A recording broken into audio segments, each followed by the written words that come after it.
Manchester United, and as it regards to their signing of a third midfielder as promised by the board and the Ineos themselves, they promised Manchester United fans that they were getting three midfielders for this summer 2026 ahead of the 2026-2027 season. They have gotten Yuri Tillemans, by the way, from Aston Villa for a fee of £35 million, and then they got another opportunity buy, which is Andres Santos from Chelsea for a £50 million deal. That is £48 million upfront, and then £2 million in add-ons, which makes a total of £50 million.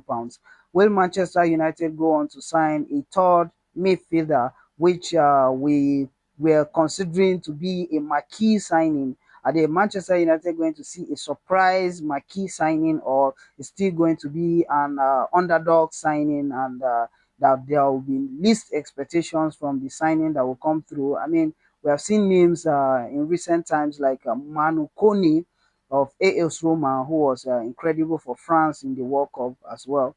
And then we have seen names like Carlos Baleba, who was linked with Manchester United right from the summer of 2025. I mean, he was rated highly as of then, but then after having a very, very underwhelming season last season, the season that just ended, I feel his value or price tag will drop. Will Manchester United go back for him, or will Manchester United sign Alex Scott? I have a feeling that Manchester United might not be going in for Alex Scott, because Alex Scott's preferred position is the central midfield position, and Man United are really, really compact in that position, because Kobe Mino is a central midfielder, preferably. Um, Yuri Tillemans is a central midfielder, preferably, though he can also play as a deep line playmaker. And then Andre Santos as well is a central midfielder. And then recently we have seen the likes of Messi Mount, who has played as a central midfielder, and he has done incredibly well as a central midfielder. So Manchester United need a natural destroyer to replace the person of Casemiro, and having Ugarte out injured is another blow for Manchester United. So signing a number six, a pure number six, who will be a destroyer, who will be energetic to complement the array of midfielders that Manchester United have at hand, is a priority for Manchester United. It's non-negotiable. And with the names that we have seen so far, Chouameni is unrealistic, though we can never say never in the transfer window. But then I feel Chouameni is out of reach, having agreed to sign or extend his contract with Real Madrid uh, for another 3 to 4 years. I feel he's out of reach for Manchester United. Or can Manchester United get either of Baleba or Manukoni, because Mamadou Sangare has signed with Brentford already, so he's out of the picture. These were the exciting players that were in array or were linked with Manchester United as it regards to their midfield revamp for the summer of 2026.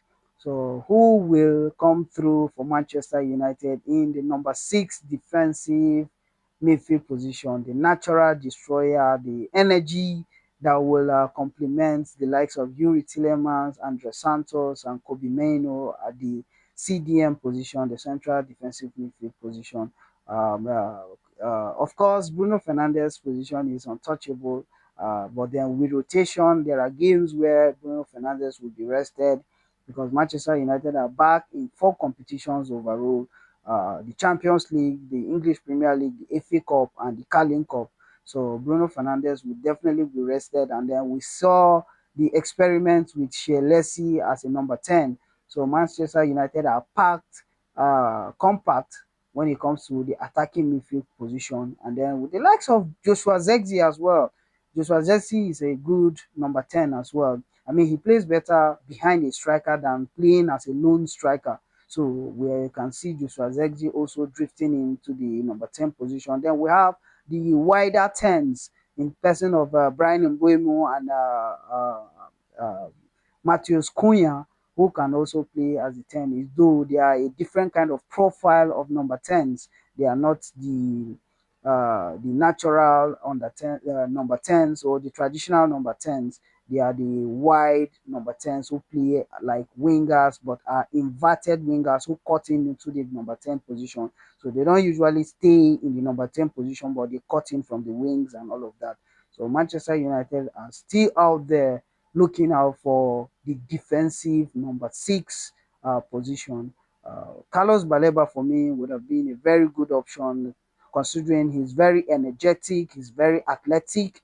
He runs the midfield, he runs the channel, and then he's very good on the ball. He's also a good carrier of the ball, so he can also dictate play from deep, and then he can break those transitions and all of that, and break the opponent's attacking and all of that. So Carlos Baleba for me would have been a very good fit, and he's Premier League proven. I mean, he has had 2 or 3 seasons in the Premier League with Brighton and Hove Albion, and I know Brighton and Hove Albion are a very difficult side to deal with when it comes to signing their players. I mean, Chelsea will tell because they have signed a lot of players from them, with the likes of Moise Caicedo going for a 115 million pounds and deal or so. But then Carlos Baleba having an underwhelming season last season, I don't think will cost more than a 75 million pounds. But then I might be wrong, I might be right, or he might even cost less.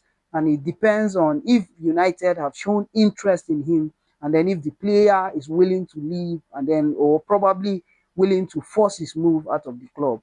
So let's watch out and see. Keep watching my YouTube channel and subscribe to my YouTube channel, like and share.